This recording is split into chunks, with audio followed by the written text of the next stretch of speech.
Hi everybody, it's Claire back with another art journal video. This one I'm playing in the small white 6-inch square uniquely creative journal from Natalie May Scrapbooking. Wow, that's a mouthful. I'm going to do a double page spread. I'm going to use one of the new collage papers from Nat's most recent release.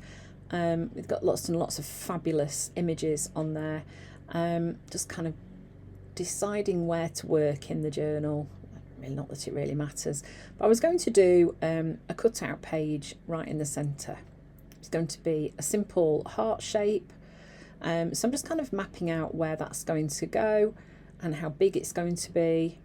I want to be able to put the image of the young man in the centre of the heart, so I needed it to be big enough. So this is why my title of this video is Take Your Scissors to Your Art Journal Page. I mean, it's fun. You can cut out all sorts of shapes. You don't have to get a craft knife out if that's not something that you enjoy. But I think it's really fun to play with altering the shapes of your pages, and it just makes it a little bit more interactive and a little bit more interesting. So I'm just testing out those scissors from Holtz. They are spring-loaded ones. I quite like them. They're a bit easier to use, particularly if you've got some sort of saw joints. So I have cut the image down. I'm now going to add some colour onto the back page. So I'm going with a bit of an ombre of blues. That's Sapphire from Dina Wakley Media. The brush I'm using is from Art by Marlene. And I'm just going to brush some colour onto the page. There's no gesso on the page either. The pages in this journal just behave so nicely with paint straight away. If I was going to do a reductive stenciling technique, you know, where you lift the paint through the stencil, then I would add some gesso to the page first, because that just makes that whole process a little bit more reliable in the result that you'll achieve, and also you know, more likely to work really, really well. So then I'm using this Alpha stencil from Natalie May Scrapbooking as well, and here I'm just going in with watery. That was watery that I used at the bottom of the page too, and I just let it kind of mix with the sapphire. So this is a really pretty blue. I'm kind of thinking about background for this because the heart is going to be the focus. I think this stencil's called All the Dots, maybe. It's got different sort of dotty patterns, and again I'm just going in with some nice pastel colours. I think that might actually be white. And then I've grabbed this heart stencil from Natalie May Scrapbooking, and I'm just going to add some hearts. So my idea for this background came from the images around the heart collage paper that I cut away. There were some images of like dangling hearts on strings, and I thought, oh, that would be really cool on the background of this page. So quite often my inspiration for what I do on my journal pages is taken from the collage paper or the inspiration image that I'm using. Here I'm going in with some nice bold colours. I've got raspberry, iris. I think I use some tangerine and mustard. No tangerine, just mustard. And then give those a quick dry and go in with a gel pen and outline some of those hearts and create those kind of hanging strings. Oh, and magenta, use magenta as well. So I'm just going through the stencil with a sponge so that I can just isolate one heart each time, and here I'm just picking some out to have dangling down on strings.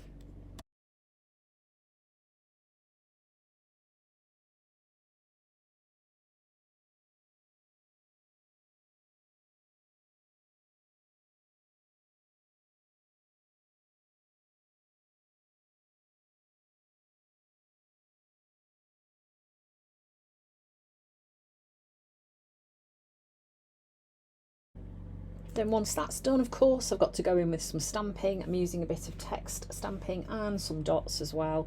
That's kind of one of those things that I like to do. I'm adding a bit of stamping at the top and bottom of the page, and then those dots just to help blend things through. So now I'm going to start working on the heart. This is Night. I'm adding that to the back of the heart. This is something I often do with cutout pages. Is I tend to mostly work on the front, and the back just I add colour to that because I want it to feel finished. there's nothing to say that you couldn't go in and add more journaling or images onto the back of the heart as well. But this is going to fit really nicely in the centre of the page, and it's going to be a really nice focal point. I don't often put things smack bang in the middle, but I kind of felt this was going to work quite nicely there. And then I'm just going to go around the image with my colours and just kind of add that kind of halo effect. So I've got mustard, turquoise, raspberry and iris, the same colours that I've used on the background. And I am washing my brush in between each colour and drying it off a bit so that it's not going to water down those colours too much. So then you can see I'm just in anywhere where it's not gone on dark enough, I'm going back in, adding a bit more colour. So I'm taking that iris right to the edge, and then once that's nice and dry, I'm going to go in with a different colour. I'm going to use Tangelo and just pull that a little bit over the join between each colour, just to add a different tone in there.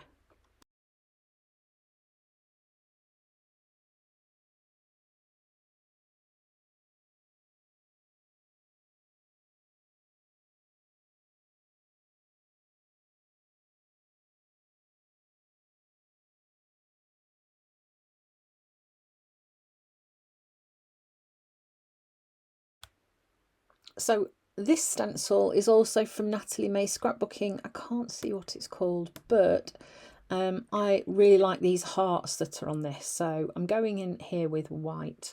At the moment I don't have much white on my pages, so I thought bring in a bit of contrast, and I'm going to have the hearts partly coming onto the page and coming off as well, so that it helps with how the flow moves across the page. And there would have been nothing to say that I could have used one of those sets of words on my page too, but I chose to write on it instead. So I've also pulled that white round the edge of the heart. That just helps it stand out a little bit. And then I'm going in with a border, so I'm just using a black brush pen to go around the edge of the heart, and I'm also going to go around the edge of the pages behind as well.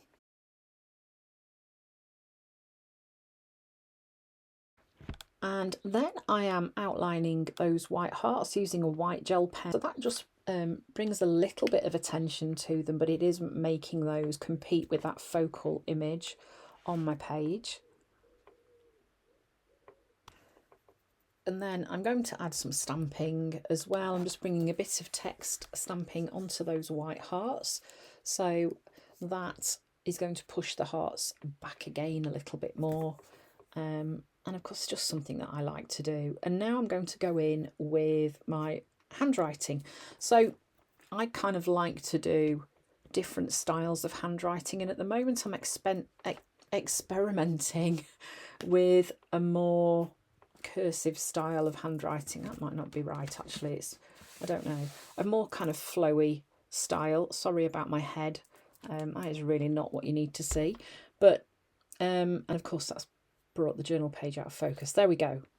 I think it might not be perfect, but I am okay with that, because the only way that I know I'm going to get more confident doing that style of writing in my journals is by practicing.